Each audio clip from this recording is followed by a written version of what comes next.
నిర్ణయింపబడింది. నిశీ సమయము, రాత్రి సమయము, అర్ధరాత్రి సమయము. నిశీ సమయము అంటే ఇప్పుడు మనం అందరం కూర్చున్నటువంటిది నిశీ సమయము, సాయం నిశీ సమయము. ఈ సమయంలో శివపురాణమే చెబుతూ ఉన్నది, ఎవరైతే ఈ సమయమున శివా శివా శివాయని ఆ ఈశ్వరుణ్ణి ధ్యానం చేస్తారో సాక్షాత్తు ఈశ్వర సాయుధ్యాన్ని పొందుతారట.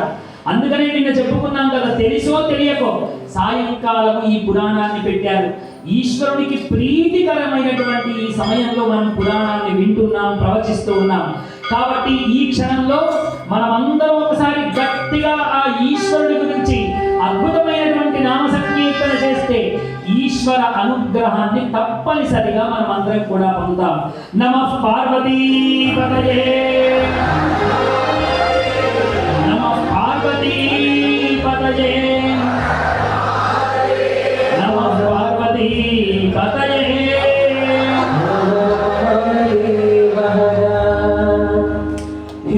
शिव शंकर भवानी शंकर शंकर शिव शंकर भवानी शंकर शिव शंकर शंभो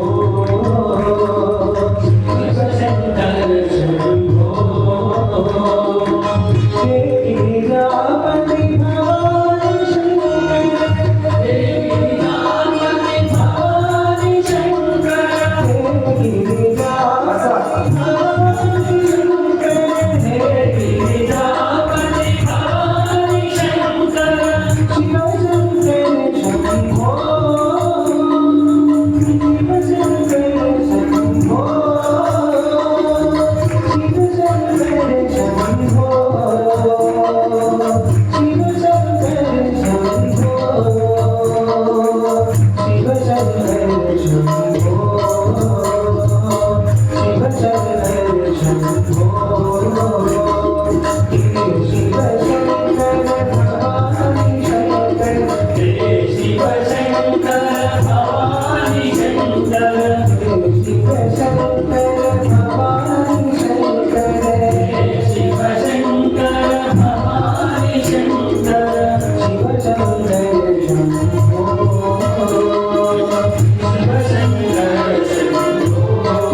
ఇలా శివుణ్ణి అద్భుతంగా కలియుగంలో మానవులంతా ఎలాంటి బుద్ధిని కలిగి ఉన్నారు అంటే మనకు వారములు 7.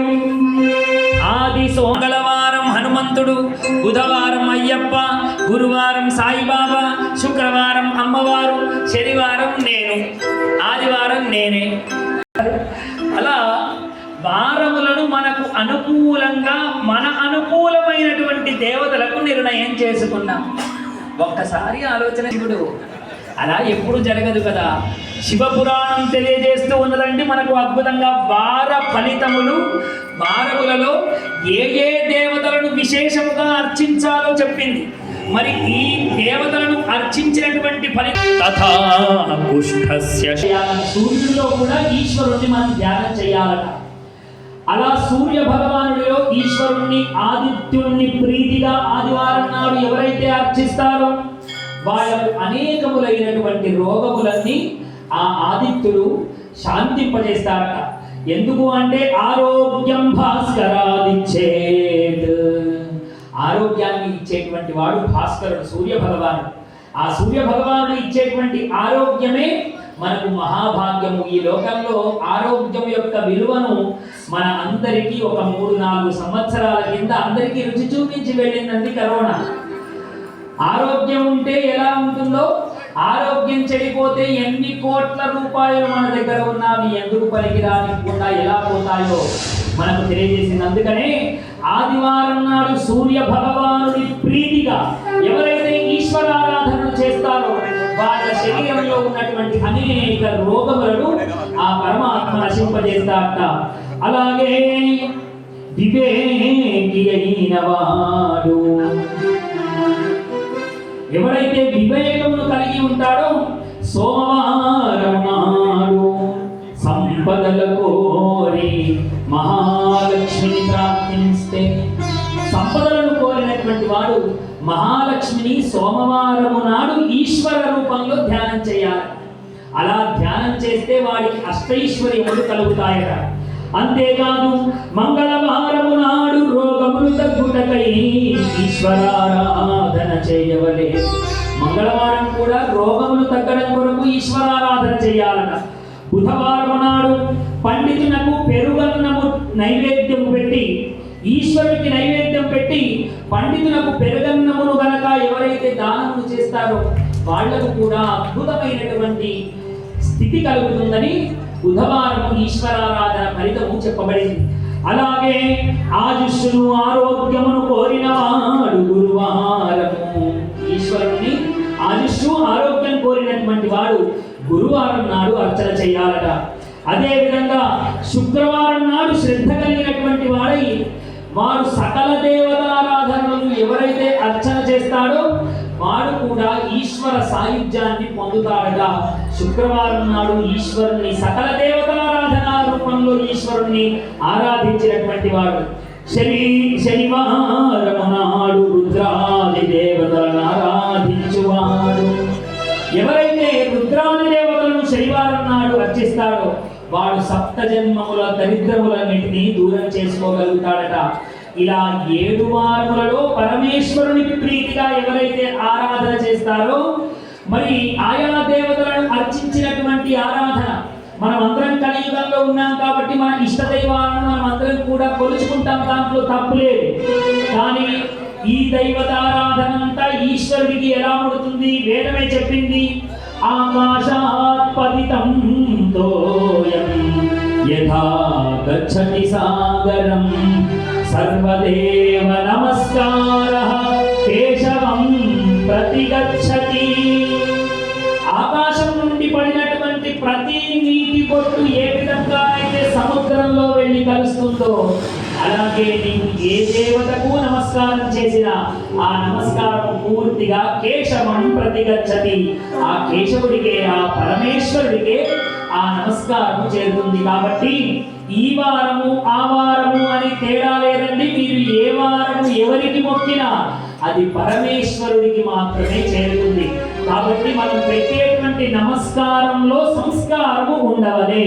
సంస్కారము అంటే నమస్కారం అంటే ఈ మధ్య ఆలయాలకు వెళ్ళి కూడా ఎలా నమస్కరిస్తున్నారు, ఇలా ఇలా ఇలా ముద్దులు పెట్టి నమస్కరిస్తూ ఉన్నారు. యువకులైనటువంటి వాళ్ళు రెండు చేతులు జోడించి నమస్కరించేటువంటి అలవాటు చాలా మందికి ఎత్తిపోయింది.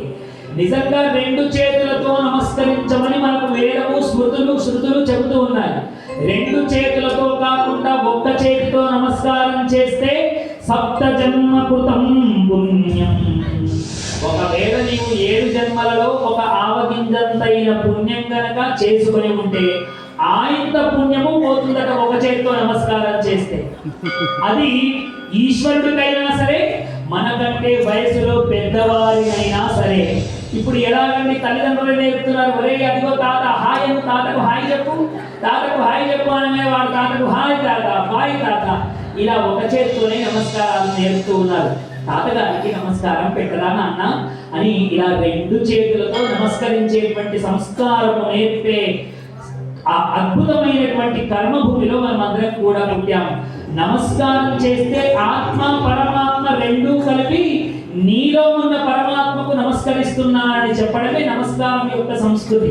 కాబట్టి ఈ నమస్కారము చేత మనం ఈశ్వరుడి ఏ దేవుడికి నమస్కరించినా అది కేశవం ప్రతిగచ్చతి. పెట్టేటువంటి నమస్కారమే మంచి సంస్కారంతో కూడిందై ఉండాలి. రెండు చేతులతో మనం మొక్కేదై ఉండాలి. అలా వెళ్తూ వెళ్తూ వెళ్తూ రోడ్డు మీద ఒక ఆలయం కనిపిస్తే బండి మీద పోతూ ఇలా అని పెడుతూ ఉంటారు. దేవుడికి కన్ను కొట్టి పెడుతూ ఉంటారు. ఎవరు కన్ను కొట్టమన్నారు, ఎవరు ఇలా అనమన్నారు అంటే పాపం దేవుడు నువ్వు ఎప్పుడెప్పుడు వస్తావా అని ఇలా ఇలా వచ్చి వెళ్ళాడు శుభం శుభం అని దీవిస్తాడు అనుకున్నావా? దేవుడికి అదే పని ఏమిటి? భగవంతుడి దగ్గరికి ఎలా వెళ్ళాలి మనం ఆ పరమాత్మ దగ్గరికి ఆనందంతో ఆయన దర్శనార్థులమై వెళ్ళాలి. భగవంతుడి ఆలయం దగ్గరికి వెళ్తూ వెళ్తూ రోడ్డు మీద ఆలయం ఉంటే అలా నడిచి వెళ్ళేవాడైనా కూడా ఏదో పని ఉన్నదన్నట్టుగా విడువని చెప్పులు, సగం చెప్పులు కాళ్ళకే ఉంటాయి. అలా కాళ్ళకు నుండి ఏదో విడిచినట్టు ఇలా బయట నుంచే ఇలా ఇలా ఇలా ఇలా ఏదో సినిమాలో బ్రహ్మానందం మొక్కింది. అలా మొక్కుతూ వెళ్తే ఈశ్వరుని అనుగ్రహం ఎలా లభిస్తుంది? అలాగే లక్ష్మీదేవి కూడా మన ఇంటి గడప దాకా వచ్చి నేను మీ ఇంట్లోకి వచ్చానని అనుకో అనుకో అనుకో అనుకో అని అంటదనుకోండి, ఇంకా ఇల్లుగా నిండుతుంది చెప్పండి. భగవంతుడు కూడా మీ ఇంటికి వచ్చాననుకో అని అంటే అది ఎలా ఉంటుందో ఇదిగో ఈశ్వర నమస్కారం కూడా అంతే ఫలితమిస్తుంది. నీవు ఈశ్వరుడిని ఎంత శ్రద్ధతో నీవు వేడుకుంటావో ఈశ్వరుడు అంతే శ్రద్ధతో నిన్ను చూస్తూ ఉంటాడు. భగవద్గీతలో అదే చెప్పాడు కదా, అనన్యాశ్చింత్యంత్యో మాం ఏ జనాః పర్యుపాసతే తేషాం నిత్యాభియుక్తానాం యోగక్షేమం వహామ్యహం. ఎవరైతే నన్ను అనన్యాశ్చింతయంత్యో మాం అనన్యముగా ప్రతిరోజు నన్ను చింత చేస్తూ ఉంటారు, వాళ్ళు మంచి మనస్సు చేత నన్ను చింతన చేస్తూ ఉంటారు. ఏ జనాపరి ఉపాసిస్తూ ఉంటారు వాళ్ళ యొక్క యోగక్షేమం వహామ్యహం. అహం యోగక్షేమం వహతి, నేను వాళ్ళ యొక్క యోగక్షేమాలన్నింటినీ చూస్తూ ఉంటాను అన్నారు. భగవంతుడు క్షేమమేనా అని మనం అడిగితే మన యోగక్షేమాలన్నీ ఆయన చూస్తాడు.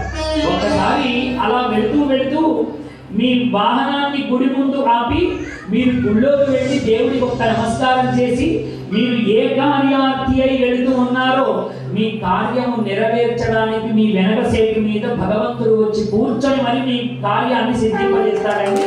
భగవంతుడిని మీరు శ్రద్ధగా కొలిస్తే చాలు, మీ మనస్సులో మీ నమస్కారంలో శ్రద్ధ ఉంటే చాలు, భగవంతుడే సర్వకార్యములను నెరవేరుస్తాడు. ఆయన చెప్పిన మాట అబద్ధం ఎలా అవుతుంది?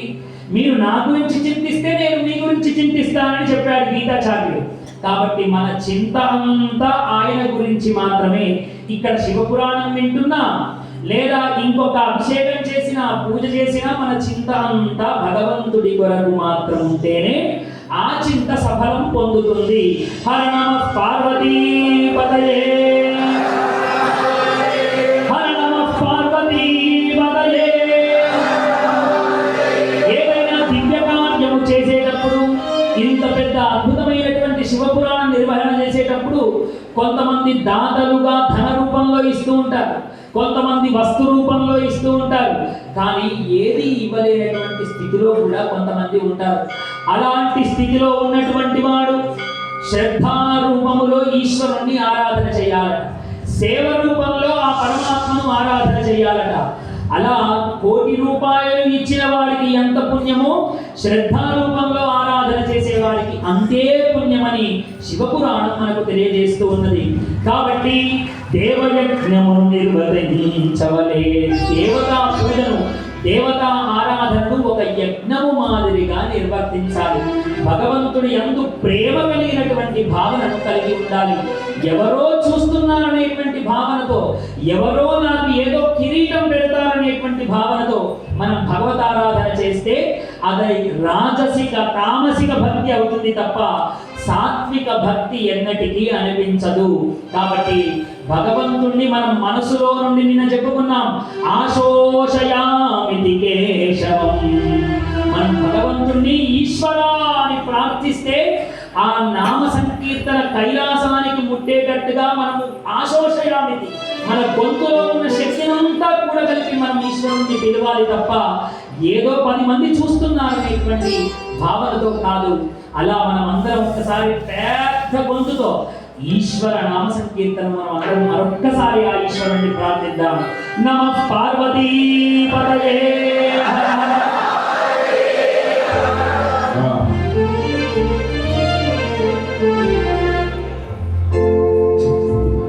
भोला शंकर भगवान की जय, महिमा गाए भोलेनाथ की,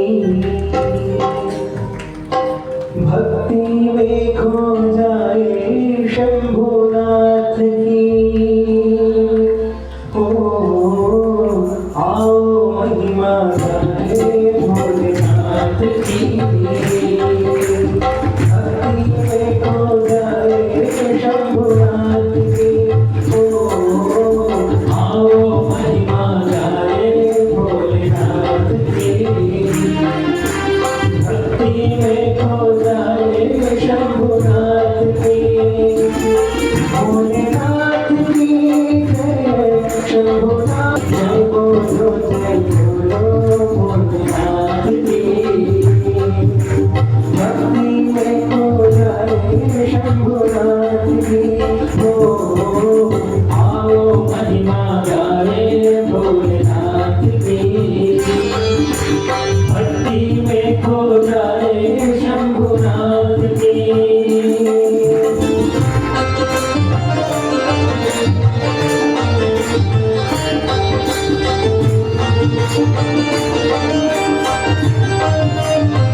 में खो जाए शंभुनाथ की भोलेनाथ की शंभुनाथ की भोलेनाथ की शिवनाथ की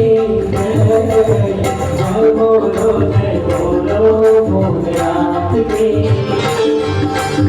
अग्नि में खो जाए शंभुनाथ की आओ महिमा गाए भोलेनाथ की अग्नि में खो जाए शंभुनाथ की अग्नि में खो जाए शंभुनाथ की अग्नि में खो जाए शंभुनाथ की भोलेनाथ की जय शंभुनाथ की जय भोलेनाथ की जय दीनानाथ की जय आओ महिमा गाए भोलेनाथ की भक्ति में खो जाए शंभुनाथ की भक्ति में खो जाए शंभुनाथ की भक्ति में खो जाए शंभुनाथ की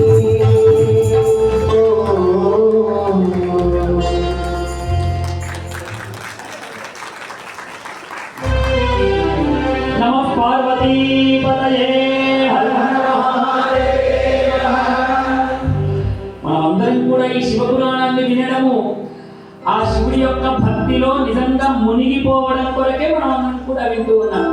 నిన్న చెప్పుకున్నట్టు ఏ ఐశ్వర్యం కొరకు ఏ కోరికల కొరకు మనం ఈ యొక్క శివపురాణాన్ని వినడం లేదు. లభించినటువంటి మానవ జన్మ 99వ డబ్బాలో నుంచి 100వ డబ్బా లోపలికి వెళ్ళడం కొరకే. ఒక పాచిక పడాలి కాబట్టి ఆ ఒక పాచిక పడాలి అంటే కలియుగంలో ఒకటే మార్గము కలవు స్మరణ ముక్తి.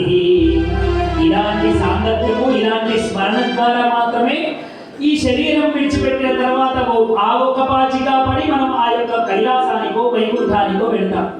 ఆ ప్రయత్నంలో భాగంగానే మనం అందరం కూడా శివ శివ శివ అని ఇక్కడ మనం నిన్నటి నుంచి మనం అందరం కూడా కూర్చున్నాం.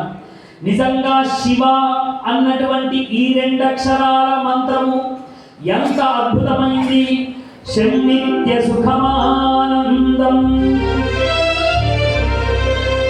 శమ్నిత్య సుఖమానందం ఇకార పురుష స్మృతః వకార శక్తిరమృతమేళనం శివ ఉచ్యతే తస్మాత్ దేవం స్వమాత్మానం శివం కృత్వా చయేత్ శివం. ఈ శివ అన్నటువంటి ఈ 2 అక్షరాల నామంలో 2 అక్షరాలు ఉన్నాయి, షకారము బకారము. ఈ షకారము దేనితో కలిసి ఉన్నది? ఇకారముతో కలిసి ఉన్నది. ష ప్లస్ ఈ షి అయింది. దాని పక్కన బకారము ఉన్నది. ష అంటే శాశ్వతమైనది అని అర్థం. షం దాని పక్కన పూర్ణ బిందువు కలిసి వస్తే దాన్ని ఈశ్వరానుగ్రహం కొరకు శికారముతో కలిసినటువంటి షకారమును పలకాలి అంటే శం. ఆయన శంకరుడు కదా. శం అంటే శాశ్వతమైనది అని అర్థం. దాని పక్కన ఎప్పుడైతే బకారము వచ్చి చేరిందో ఆ బకారం అంటేనే శక్తి అని అర్థం. చూడండి, ఇప్పుడు శివుడి పక్కన శక్తి కలిస్తేనే అది శివ అన్న అర్థాన్ని ఇచ్చింది. ఇప్పుడు చూడండి, బకారం అంటే శక్తి. ఈ బకారము లేకపోతే శాశ్వతమైనటువంటి ఈ శివుడు కూడా లేడని అర్థం. బకారము లేకపోతే ఈ సృష్టి లేదని అర్థం. ఎందుకు అంటే అమ్మ వచ్చి కలిస్తేనే ఈ సృష్టి మొత్తానికి ఆధారము అమ్మయై ఉన్నది. అమ్మతోనే సృష్టి ప్రారంభమైంది. అమ్మ లేకపోతే ఎవరూ లేరు. అలా శివ అన్నటువంటి నామము షకారము శాశ్వతమైతే బకారము శక్తి రూపంగా 2 ఒక చోట కలిస్తేనే అది శివ అన్నటువంటి అద్భుతమైన నామముగా మన అందరికీ లోకంలో పరిధరింది. కాబట్టి అలాంటి శివ అన్నటువంటి నామము శివం కరోతి శంకరః. శివ అంటే మంగళ స్వరూపుడు అని అర్థం. శివం శివం శివం శివం అని మనం ఎప్పుడైతే ఆ శివ అన్నటువంటి నామాన్ని పదే పదే పదే పదే పలుకుతామో అది శంకర నామమై మన అందరికీ మంగళాలను కలిగింపజేస్తుంది. శం కరోతీతి శంకరః, శివం కరోతీతి శంకరః. శం అంటే శాశ్వతమైంది, ఆనందమును కలిగింపజేయున్నది అని అర్థము. శివం కరోతీతి శంకరః, ఎప్పుడు మంగళములు కలిగించేటువంటిది శంకరుడు అనేటువంటి నామాన్ని మనకు అందజేస్తూ ఉన్నది శివపురాణం. అందుకనే శివం శివం శివం శివం అని ఎప్పుడైతే మనం శివనామాన్ని మనం పలుకుతామో మన జీవితము ఎల్లకాలము మంగళప్రదమై నిలబడుతుందని మనకు శివపురాణం తెలియజేస్తూ ఉన్నది. అందుకనే ఆ పంచాక్షరి మంత్రంలో ఉన్నటువంటి శివ శబ్దాన్ని మనం పట్టుకుంటే ఇంకా జీవితంలో తిరుగులేదని అద్భుతంగా మహాప్రాణదీపం శివం శివం అని ఆ ఈశ్వర నామ సంకీర్తన మనం అందరం కూడా ఒకసారి విని ఆ శివుడి అనుగ్రహాన్ని మనం అందరం కూడా పొందుతాము. హర నమః పార్వతీ పతయే. ఓం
त्रेतायां स्वर्णहेमभं द्वापरे पारदं श्रेष्ठं पार्थिवं तु कलौ युगे.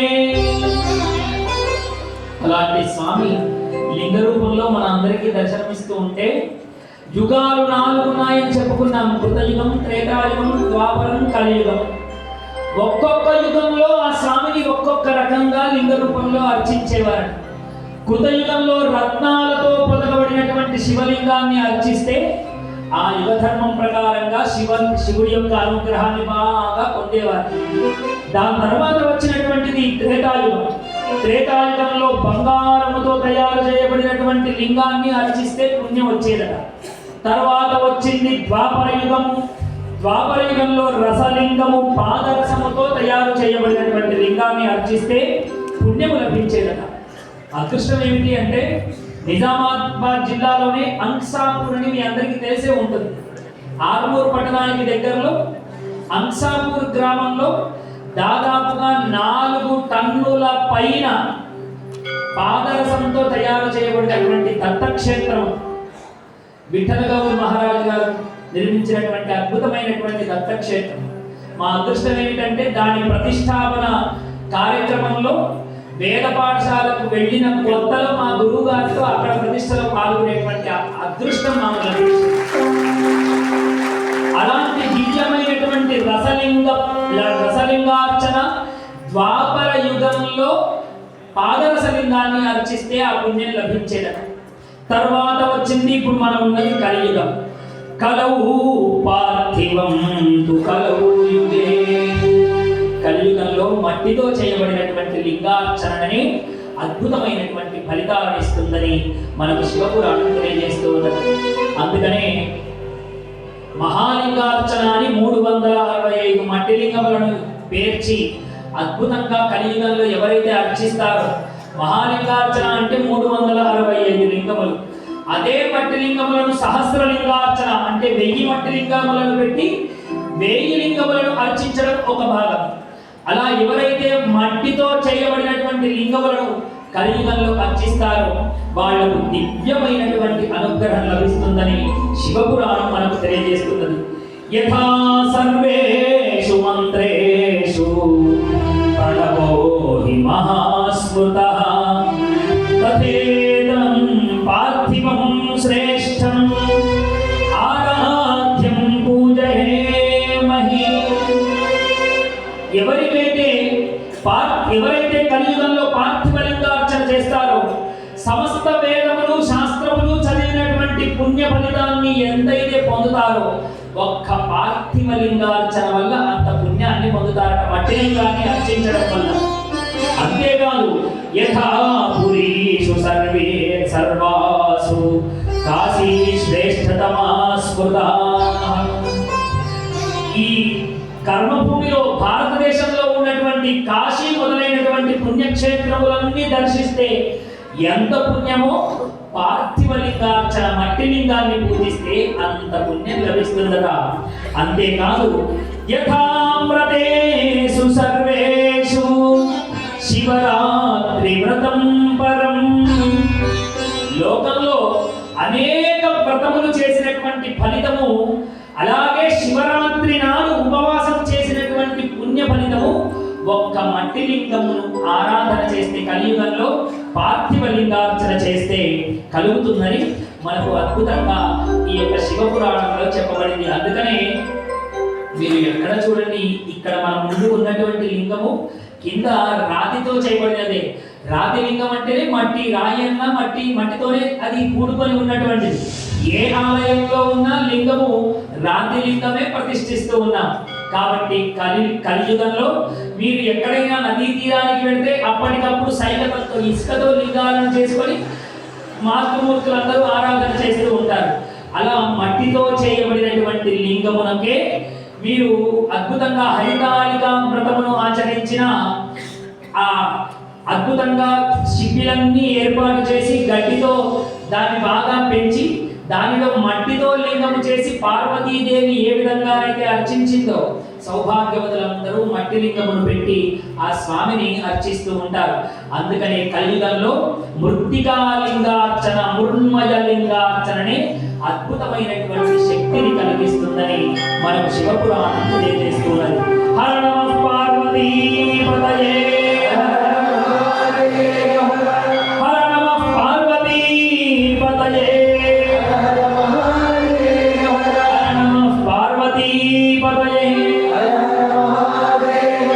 ఇలా సూర్యుడు ఒక్కొక్క మాట చెబుతూ ఉంటే సూతబ్రహ్మ చెప్పాడు కదా, మారేడు చెట్టు అంటే సాక్షాత్తు శివస్వరూపమే అన్నాడు. ఇప్పుడు ఆ శౌనకాది మహాములందరూ మారేడు చెట్టు అంటే శివస్వరూపం అని అన్నాము, మరి దాని మహిమ కొంతైనా మాకు చెప్పకుంటే ఎలాగయ్యా అని అడిగితే ఇప్పుడు ఆ మారేడు వృక్షము యొక్క మహిమను తెలియజేస్తూ ఉన్నాడు సూత బ్రహ్మ.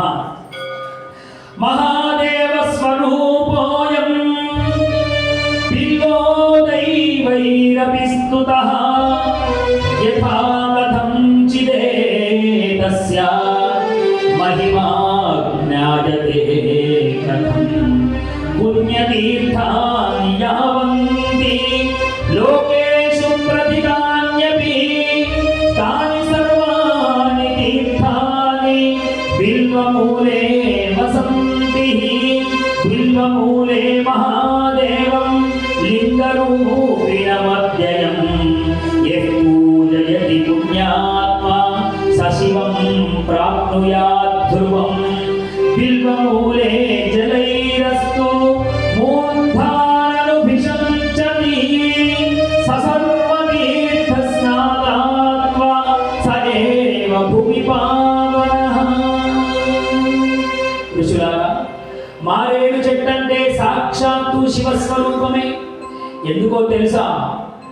దీని మొదట్లో సమస్త దేవతలందరూ నివాసం ఉంటారయ్యా. దేవతలందరూ అనుకుంటారట, మేమెప్పుడు పరమేశ్వరుడి నీడలోనే ఉండాలి. పరమేశ్వరుడి నీడలో ఉండాలి అంటే బిల్వ చెట్టు నీడలోనే మొదట్లోనే వాళ్ళందరూ దేవతలందరూ వచ్చి చేరుకుంటూ ఉన్నారట. దీని యొక్క మహిమ గురించి చెప్పాలి అంటే ఆ మారేడు చెట్టు కింద కూర్చున్నటువంటి దేవతలందరే చెప్పలేరయ్యా నేనెంతటి వాడని. కాబట్టి మారేడు చెట్టు కింద కూర్చొని ఏ బ్రాహ్మణుడికైతే భోజనాన్ని పెడతారో 1,000,000 మంది బ్రాహ్మణులకు భోజనం పెట్టినటువంటి ఫలితం లభిస్తుందట. అంతేకాదు మారేడు వృక్షం కింద చేసినటువంటి ఏ దానమైనా ఏ పుణ్యకార్యమైనా 1,000,000 రెట్ల ఫలితాన్ని ఇస్తుందట. మారేడు చెట్టు కింద కూర్చొని స్నానమాచరించిన, మనకు తెలుసో తెలియకనో మారేడు వృక్షం కింద కూర్చొని స్నానమాచరించిన అది 1,000,000 నదులలో స్నానం చేసినటువంటి పుణ్య ఫలితం ఇస్తుందయ్యా. మారేడు వృక్షం అంటే సాక్షాత్తు శివస్వరూపమే అనేటువంటి మాటను తెలియజేశాట. బిల్వమూలే శివరతం భో జయేద్యస్తు భక్తిదః ఏకం వా కోటి గుణితం తస్య పుణ్యం ప్రజాయతే. ఎవరైతే బిల్వమూలంలో మారేడు చెట్టు కింద శివ భక్తునికి ఒక్క భక్తునికి భోజనం పెడితే ఇందాక చెప్పినట్టు 1,000,000 మందికి భోజనం పెట్టినట్టు. అలాగే ఏకంగా 1,000,000 గుణితంగా ₹1 ఇస్తే 1,000,000 రూపాయలు ఇచ్చినంత దానాన్ని ఆ మహాత్మ్యమును మారేడు చెట్టు కింద కూర్చుంటే కలుగుతుందట. అసలు నిజంగా ఈ మారేడు చెట్టు కింద కూర్చొని ఎవరైతే పంచాక్షరి జపం చేస్తాడో వాడు 7 జన్మలలో దరిద్రుడిగా పుట్టనే పుట్టడట. అఖండమైనటువంటి ఐశ్వర్యవంతుడిగానే పుడతాడట. అలా మారేడు చెట్టు అంటే సాక్షాత్తు శివస్వరూపమని ఈ మారేడు దళములు ఏకబిల్వమని మహాబిల్వమని త్రిదళమని ఏకబిల్వములని మహాబిల్వములని అందులో 9 దళముల చేత 12 దళముల చేత ఇలా అనేక రకములుగా శివప్రీతిగా ఈ లోకంలో పరిఢరిల్లాయ్యా. ఓ సూతుడు శౌనకాది మహాములందరికీ తెలియజేస్తూ ఉన్నాడట. ఋషయౌవాచ అలా చెబుతూ ఉంటే ఋషులందరూ ఆనందపడి అడుగుతూ ఉన్నారట. సూత సూత మహాభాగ వ్యాస శిష్య నమోస్తుతే తదేవ వ్యాసతో బ్రూహి భస్మమాహాత్మ్యముత్తమం తథా రుద్రాక్ష మాహాత్మ్యం నామ మాహాత్మ్యముత్తమం త్రిదయం బ్రూహి సుప్రీత్యా మమానందయ చేతనం. ఋషులందరూ ఇలా పురాణం చెబుతూ ఉంటే వాళ్ళందరూ ఆనందపడిపోయారు. ఆనందపడిపోయి అయ్యా మేము ఇదివరకు విని ఉన్నామయ్యా, ఈ మారేడు దళముల యొక్క మహిమనే కాదు, మేము భస్మం యొక్క మహిమను కూడా విని ఉన్నాము, అలాగే రుద్రాక్ష యొక్క మహిమను కూడా విని ఉన్నాము. భస్మ మహిమ, రుద్రాక్ష మహిమ, ఈ రెండిటి మహిమను అలాగే ఉత్తమమైనటువంటిది ఆ శివనామ మహిమను కూడా మాకు తెలియజేయవలసింది అని అడిగారు. చూడండి, 3 ఒకేసారి అడిగారు. భస్మం పెట్టుకుంటే ఏమవుతుంది, రుద్రాక్ష ధరిస్తే ఏమవుతుంది, శివ అన్న నామము జపం చేస్తే ఏమవుతుందో ఈ మూడిటి యొక్క దివ్య ఫలితాన్ని మాకు చెప్పవలసింది అని ఋషులందరూ సౌమనస్కులై మంచి మనస్సు చేత ఆ యొక్క సూత మహర్షిని అడుగుతూ ఉన్నారట. ఆయనను ఏమని కోరుతున్నారో తెలుసా? సూత సూత మహాభాగా, ఓ సూత మహర్షి మహానుభావ, నీవు వ్యాస శిష్యులలో ప్రథముడవయ్యా. నీకు తెలియనటువంటి విషయం ఈ లోకంలో లేదు. అందుకనే ఈ మూడిటి గురించి కూడా చెప్పి మమ్మల్ని అనుగ్రహించవయ్యా అన్న విషయాన్ని అడిగాడు. అడగగానే అప్పుడు సూర్యుడు పలుకుతూ ఉన్నారట, మీరు లోకానికి హితమైనటువంటి మాటలన్నీ అడుగుతూ ఉన్నారయ్యా. నిజానికి ఇందాక చెప్పినట్టు మంచి శిష్యుడు వేసేటువంటి ప్రశ్నలే లోకానికి మంచి జవాబులను అందిస్తూ ఉంటుంది. వాస్తవంగా శిష్యుడు మాట్లాడుతూ ఉంటాడు, గురువు మాట్లాడడు. గురువు ఏం చేస్తూ ఉంటారు? వటపిటపి సమీపే భూమి భాగే నిషన్నం సకలము నిజనా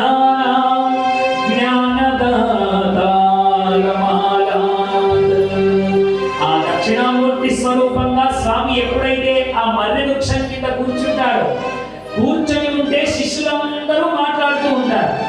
గురువు గారు మాత్రం మాట్లాడరు. ఏ శిష్యుడు ప్రశ్న వేస్తే ఆ శిష్యుడిని ఇలా ప్రేమతో ఒకసారి చూస్తాడు. ఆ చూపుతోనే శిష్యుడికి ఆ మౌనంలోనే ఆయన మొత్తం జవాబులన్నీ దొరికిపోతూ ఉంటాయి. నిజమైనటువంటి గురువు అనుగ్రహము వాక్కు ద్వారా కాదు, దృష్టి ద్వారా అనుగ్రహం లభిస్తుందట. అందుకనే మౌన వ్యాఖ్య ప్రకటిత పరబ్రహ్మతత్వం యుగానం పరిశిష్టాంతే వసదృశిగణై ఆవృతం బ్రహ్మనిష్టై ఆచార్యేంద్రం కరగణిత చిన్ముద్రమానందమూర్తి స్వాత్మారామం ముదిత వదనం దక్షిణామూర్తి వీడే. ముదిత వదనంతో ఎప్పుడూ నవ్వుతూ ఉండేటువంటి ఆ దక్షిణామూర్తి అలా కూర్చొని ఉంటే మౌన వ్యాఖ్య, ఆయన మౌనంగానే వ్యాఖ్యానం చేస్తూ ఉంటాడు. ఏది చెప్పినట్టు మనకు తెలియదు, కానీ ఉత్తమమైనటువంటి శిష్యుడు ఇలా గురువు గారి కళ్ళల్లో కళ్ళు పెట్టి ఆయన చూస్తూ ఉంటే ఆయన అనుగ్రహం అలా వాళ్ళ మీదికి ప్రసరిస్తూ ఉంటుంది. ప్రసరించి ఏ ఉత్తమమైన ప్రశ్నను అడిగారో ఆ ఉత్తమమైనటువంటి ప్రశ్నలకు జవాబులు వాళ్ళు ఇట్టే పొందేస్తూ ఉంటారు. ఇప్పుడు మీరందరూ అలా నన్ను అలాగే చూస్తూ ఉంటే నేను చెప్పకుండా ఇలాగే కూర్చున్నాను అనుకోండి. శివపురాణం అంతా అయిపోయిందండి, ఇంటికి వెళ్ళండి అంటే ఏం చెప్పారండి మేఘరాజ శర్మ గారు మౌనంగా కూర్చున్నారు అని అనుకుంటారు. కానీ నేను అంతటి గొప్ప గురువులు కాదు కాబట్టి నేను చెప్పవలసిందే. మీరందరూ ఉత్తమమైన శిష్యులు కాబట్టి నేను శివపురాణం చెబుతూ ఉన్నాను. మీ అందరి ప్రశ్న ఉత్తమంగా ఉన్నది కదా, శివపురాణం చెప్పమని పిలిచారు. కానీ నేను ఇంకా ఉత్తమమైన గురువులు కాదు కాబట్టి వసపోసినట్టు వదులుతుండే ఉన్నాను. కాబట్టి నన్ను మీరందరూ ఎంత భరిస్తున్నారు. మీ అందరికీ శతకోటి వందనాలు. మాబోటి ప్రవచకులకు ఒక రోగం ఉంటుందండి. ఇది కనిపించిందా ఇంకా దీన్ని వదల బుద్ధి కాదు. ఎందుకు అంటే దీన్ని మైకాసుడు, ఇది దొరికితే మళ్ళీ ఎప్పుడు దొరుకుతుందో ఏమో, ఇంతమంది భక్తులు మళ్ళీ ఎప్పుడు దొరుకుతారో ఏమో, దొరికినప్పుడే మీ అందరినీ బలికేయాలి. కాబట్టి ఇంకా మీరు వినకపోయినా, మీకు అర్థమైనా అర్థం కాకపోయినా నేను ఇక్కడ నుండి వసపోసినట్టు చెప్పవలసిందే. అందుకనే ఇక్కడ కూర్చొని శివపురాణం చెప్పేటువంటి అద్భుతమైనటువంటి ప్రశ్నలు మీరందరూ ఉత్తమ శిష్యులుగా నన్ను అడిగి ఉన్నారు కాబట్టి నేను చెప్పే ప్రయత్నం చేస్తున్నాను తప్ప నాకేదో వస్తుందని మాత్రం ఈ పీఠం మీద కూర్చోలేదు. హర నమః పార్వతీ పదయే, నమః పార్వతీ పదయే, నమః పార్వతీ పదయే. సూత సూత మహాభాగా, ఎంతో పొగిడారు వాళ్ళంతా. పొగిడి భస్మ మహిమను, రుద్రాక్ష మహిమను, అలాగే శివనామ మహిమను చెప్పవలసింది అని అడిగారు.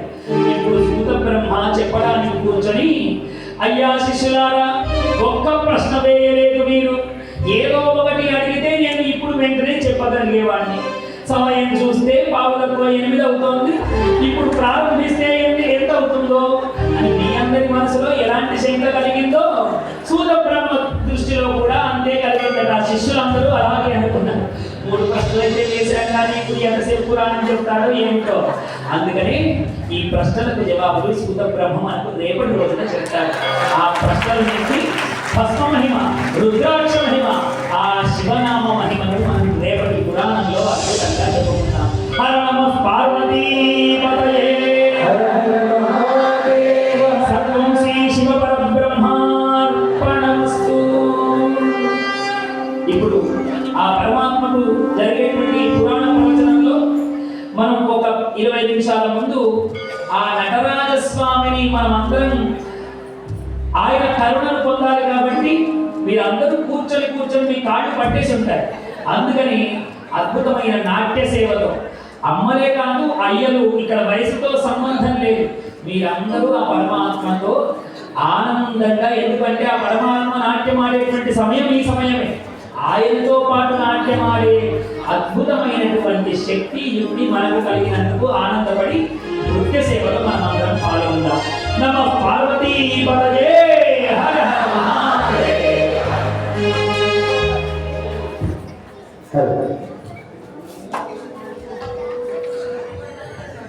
అవకాశం ఉన్నవారు అందరూ కూడా నాట్య సేవలో పాల్గొనవచ్చు. ఇది సినిమా డ్యాన్స్ కాదు, మిమ్మల్ని డ్యాన్స్ చేయమనట్లేదు, దేవుడికి నాట్య సేవను అర్పణ చేయమంటున్నాం. ఉన్న దగ్గర 2 కాళ్ళు చక్కగా భగవన్నామస్మరణ చేస్తూ 2 చేతులు చప్పట్లు ధరుస్తూ భగవన్నామస్మరణలో నాట్య సేవ చేయమని చెప్పేసి గురుగారు చెప్పిన విషయం అది. మరొక విషయం, నిన్న అయ్యా మేము ఇంత మంచి కార్యక్రమానికి శివపురాణంలో చెప్పినట్టుగా 1 రూపాయి దానం చేస్తే 1 కోటి రూపాయలు వస్తుందట. మరి ఏమన్నా మేము ఇయ్యదలుచుకున్నాము, అందరు 11,000, 21,000, 51,000 ఇస్తున్నారు కదా, అంత కాదు మాకు తోచినంత ఇస్తాము, మేమేం చేయాలని చెప్పేసి అడిగినారు. మరి వారి వరకు ఇక్కడ ఎంట్రీలో జయరామ్ గారు రిసీట్ బుక్తో సహా అక్కడ కూర్చున్నారు. ఎవరైనా సరే మీకు తోచినంతగా అల్పాహారానికి, భోజన వ్యవస్థకి మేము కూడా ఈ కార్యక్రమంలో పాలు పంచుకుంటాము అనుకునే వారు ఎవరైనా సరే అక్కడ రాయించవచ్చు.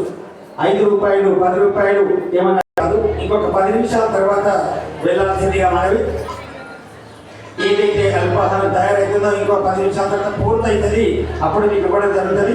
దయచేసి మరి ముందుగా చెప్పిన స్వామి నైవేద్యం పెట్టిన 12 వాళ్ళందరూ పోవాల్సి చెప్పిన వాళ్ళంటే ఈరోజు కొద్దిగా ఆలస్యమైంది, ఏమనుకోవద్దు, క్షమితులుగా.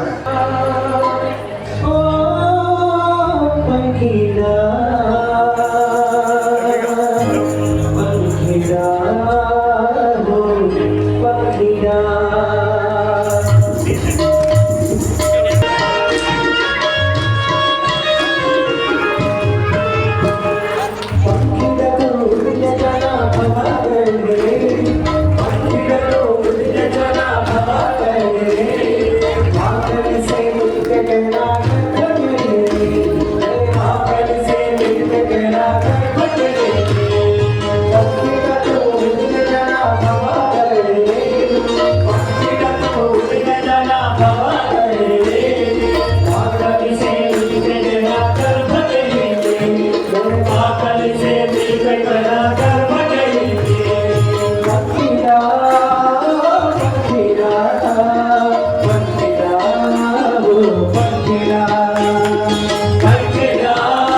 అనంతరంగం శ్రీ వైకుంఠం శ్రీ వైకుంఠం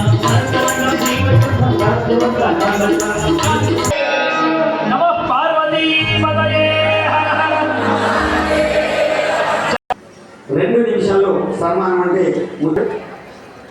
అలాగే కట్కం శ్రీనివాస్ దంపతులు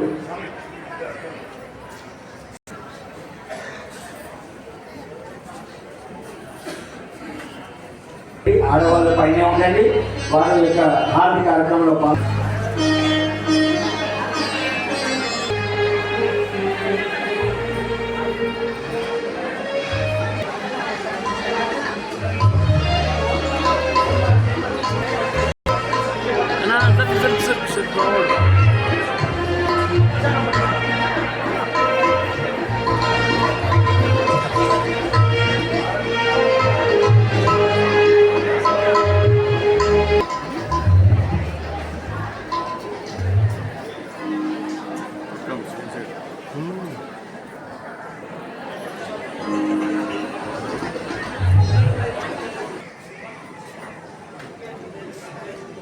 లక్ష్మణ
పరయే